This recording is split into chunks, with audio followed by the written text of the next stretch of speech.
minutos. Deputado Gonzaga Paciossa, Vossa Excelência tem 12 minutos para fazer o seu pronunciamento. Senhora Presidente Érica Cocai, cumprimentar os deputados, os telespectadores da TV Câmara, Rádio Câmara. E nosso pronunciamento, senhora Presidente, ele começa pela sua área, pela educação. A educação em Pernambuco, a educação pública do estado de Pernambuco, ela ultrapassou nos últimos anos todo o Brasil. Era São Paulo e Pernambuco em 2013, ele teve apenas uma evasão de 5,2% nas escolas estaduais. O ano passado, segundo o levantamento feito, 3,5%. Quer dizer, segundo esses dados anuais divulgados pelo Instituto Nacional de Estudos e Pesquisas Educacionais, o INEP, as escolas em Pernambuco, elas têm sido as mais atrativas do Brasil. Mostra que essas novas práticas pedagógicas, somadas ao carinho dado pelo então governador Eduardo Campos, de reformar as escolas, ampliar, criar mais escolas de tempo integral, mas principalmente contar com a compreensão dos professores, das professoras em Pernambuco, que a gente sabe que o Estado não pode dar um atrativo melhor a determinadas categorias, e a classe de professores é tão importante, em razão da vinculação de todos os servidores. Então, a gente vê polícia militar, polícia civil, professores e outras categorias no estado de Pernambuco fazem das tripas coração para ver diminuir a violência, melhorar a educação, a própria saúde, a segurança pública, sem que haja o atrativo importante que é também a parte de salários. Senhora Presidente, eu quero aproveitar, já que tenho esse tempo aqui, hoje dei algumas entrevistas sobre a malha rodoviária federal. Ela não pode ser fiscalizada pelo DENIT, que lamentavelmente implantou uns pardais aí, umas caixas pretas, e foi aumentando, conseguiu passar máquinas, tratores para arrancar aqueles chamadas lombadas de concreto para colocar sinais para multar os motoristas que passam além do limite sem ter poder para tal. DENIT não tem poder de fiscalização em rodovias, fiscalização de trânsito. Quem fiscaliza o trânsito nas rodovias, de acordo com a Constituição e com o Código de Trânsito brasileiro, é a Polícia Rodoviária Federal, que lamentavelmente, presidente Érica Cocai, o Brasil é um dos países que tem mais rodovias e menos policiais. Eu estive o mês passado na Europa e fiz questão de levantar, por exemplo, a Espanha tem 10 mil quilômetros de rodovia, tem 40 mil policiais rodoviários. Um policial, 1 quilômetro para 4 policiais. Aqui no Brasil, 70 mil quilômetros de rodovias com 10 mil policiais rodoviários federais. Ou seja, um policial no Brasil toma conta de 10 quilômetros de rodovias. Isso é um absurdo. Eu fui muito bem recebido na terça-feira pela nossa diretora-geral, a Maria Alice, da Polícia Rodoviária Federal, que se mostra preocupada por não estar nem com o pequeno quadro de policiais rodoviários federais, que são 13 mil e poucos policiais, e ela tem hoje 10 mil policiais e podem se aposentar ainda este ano, talvez mais 1.000 ou 2.000 policiais rodoviários federais. Conversei sobre 2 pontos importantes para mim. Eu sou deputado de Pernambuco há 30 e tantos anos, criado em Salgueiro. Quando cheguei ali, eu vi o posto que chamava o Pau do Guarda, era um postinho ali perto do Bar de Sebasto.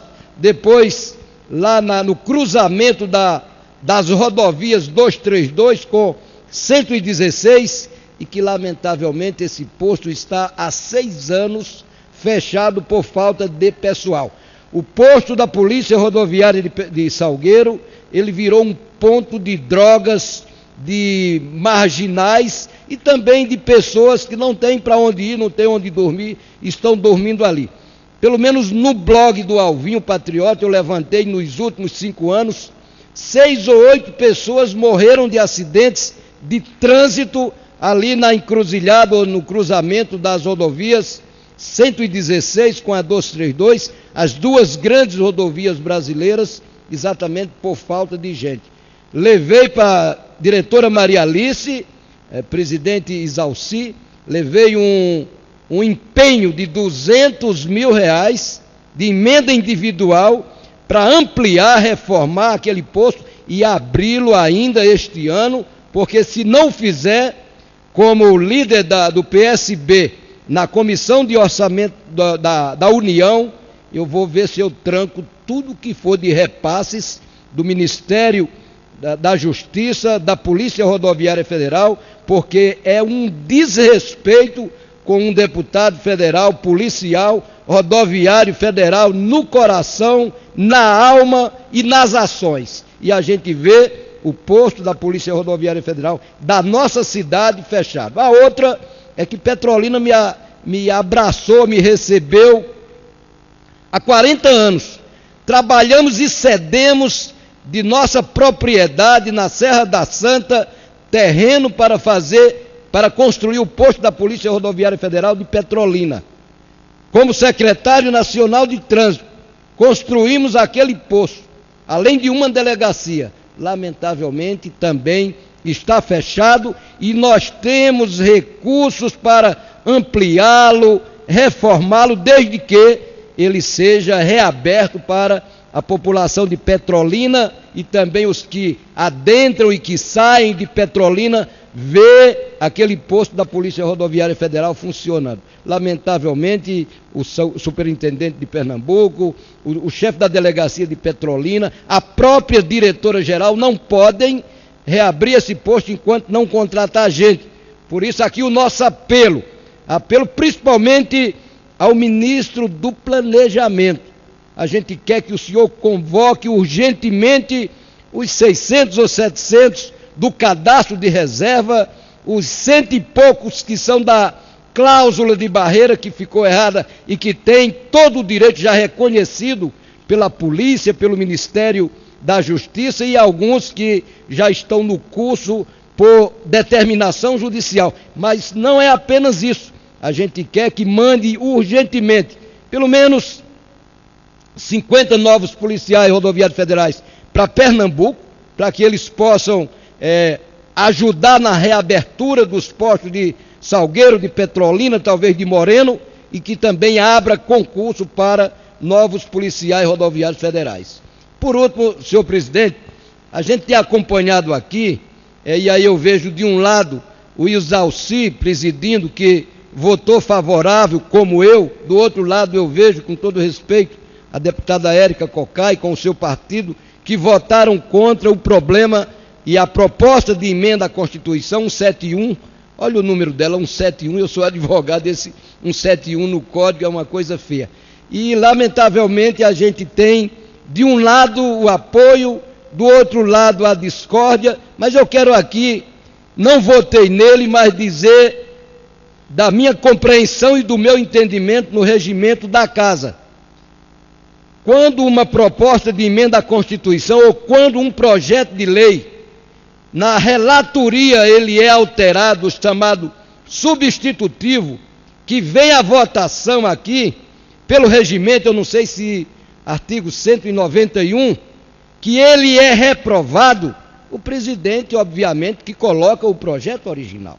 O projeto original foi substituído, essa substituição foi reprovada, e aí o presidente coloca o projeto original, ou, no caso da maioridade, a emenda aglutinativa. Isso foi feito aqui, e eu era deputado, pelo então presidente, saudoso presidente Luiz Eduardo Magalhães. Mas, deputada Érica Cocai, foi feito aqui também por Arlindo Quinalha. Mais recentemente, Luiz Eduardo Magalhães, de 95, Arlindo Quinalha, eu acho que 2006, 2008, que também fez aqui. Então não venha-se aqui alegar de que o presidente foi truculento, que passou por cima do regimento. Está no regimento. Por outro lado, a minha igreja é a igreja católica. A igreja católica que eu desobedeci, porque ela disse que o casamento é indissolúvel. E eu não estava muito bem no meu casamento, desobedeci à igreja, me descasei e casei novamente. Agora o próprio Papa da igreja católica, da minha igreja, ele acha que casamento é dissolúvel. Não está bem, porque eu vou viver com a mulher se eu não estou bem com ela? Me divorciar, me separar, se casar de novo, ou virar padre, se quiser. A mesma coisa que eu desobedeci no casamento, foi desobedecer agora a minha igreja, que disse que não pode abaixar a maioridade. Ora, e a evolução do tempo? E a integração do Brasil com o mundo? E a evolução dos adolescentes, das crianças, o crescimento? Eu me lembro que, lendo o Código Penal, quando estudava ainda direito, de 1940, a média de vida do homem era de 40 e poucos anos de idade, hoje chega a 75. Hoje morrer aos 100 anos, 110 anos, não é mais novidade. E os jovens? Eu estou com a proposta de emenda à Constituição, Isalci.